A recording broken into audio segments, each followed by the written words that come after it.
Effectivement, c'est vrai qu'on sait que le régime crétois, maintenant c'est vraiment documenté, nous apporte une protection face aux maladies cardiovasculaires, au diabète, au cancer. Mais avec l'huile d'olive, qui est l'élément phare quand même de ce régime crétois, on commence à y voir un peu plus clair, à mieux comprendre les mécanismes. Grâce à une étude qui a été publiée dans une revue d'oncologie qui fait autorité, eh bien les scientifiques ont tout simplement mis in vitro des cellules cancéreuses du pancréas, du sein et de la prostate et sont aperçus qu'une molécule présente en quantité dans l'huile d'olive, une molécule de la famille des polyphénols, très antioxydante, eh bien cette molécule était capable de s'attaquer aux cellules cancéreuses en laissant parfaitement intactes les cellules saines. Donc un mécanisme évidemment qui intéresse. Et là c'est prouvé. Ben oui, c'est un mécanisme qui intéresse. Alors ça reste in vitro pour l'instant, mais ça intéresse. In vitro, ça veut dire qu'il n'y a pas d'oxygène? Non, in vitro, c'est dans les éprouvettes. C'est-à-dire qu'on n'est pas sur l'expérimentation humaine, mais on est dans un travail en éprouvette, mais évidemment, ça excite, ces résultats excitent les scientifiques. Alors, quels sont les mécanismes et surtout, quelles sont les recommandations de consommation de l'huile d'olive pour profiter au maximum de ses bienfaits? Explication d'un chercheur de l'INSERM.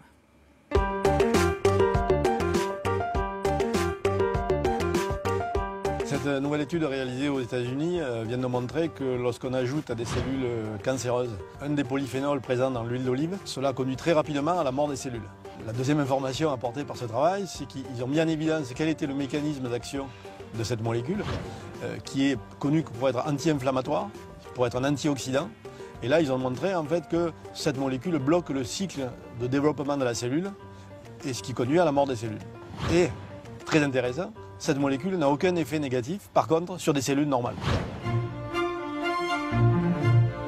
On constate dans le bassin méditerranéen que la fréquence des cancers, en particulier du cancer du sein, de la prostate, de l'utérus, mais aussi du côlon, sont beaucoup plus faibles que dans d'autres pays. Donc on peut penser que l'alimentation joue un rôle très important. Et bien sûr, dans l'alimentation méditerranéenne, l'huile d'olive pourrait jouer un rôle central dans ces mécanismes protecteurs. L'intérêt de l'huile d'olive ne se limite pas au cancer, puisqu'on sait depuis très longtemps que les populations des pays méditerranéens ont beaucoup moins d'accidents cardiovasculaires que ceux des pays non méditerranéens. Et une étude très récente réalisée en Espagne, chez des gens à risque, vient de montrer qu'après 5 ans, on réduit de 30% le risque d'accident cardiovasculaire si on a une alimentation méditerranéenne enrichie chaque jour par 4 cuillères à soupe d'huile d'olive. En fait, les effets bénéfiques de l'huile d'olive ont été montrés avec de l'huile d'olive vierge extra, c'est-à-dire le jus de fruits. C'est cette huile-là qui est très riche en polyphénols et en antioxydants et qui a des effets très bénéfiques. Lorsqu'on raffine cette huile, on lui fait perdre une partie de ses propriétés.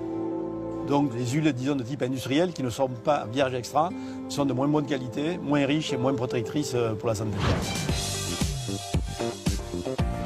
Donc pour bien utiliser l'huile d'olive, on peut l'utiliser sous forme d'olive, puisque les olives sont très riches en huile.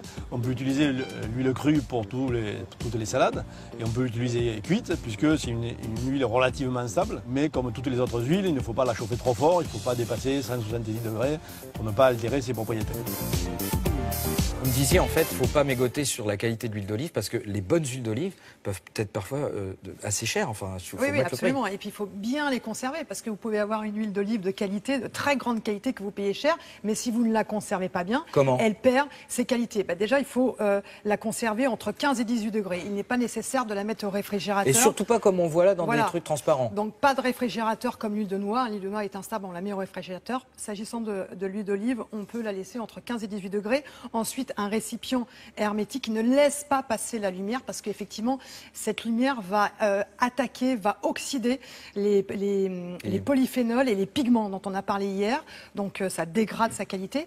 Et puis, pareil, pour l'oxygénation, il faut vraiment un récipient hermétique bien affermé pour que l'oxygène n'aille pas altérer ses qualités nutritionnelles. Voilà, il faut en profiter. 4 cuillères d'huile d'olive par jour, on l'a vu.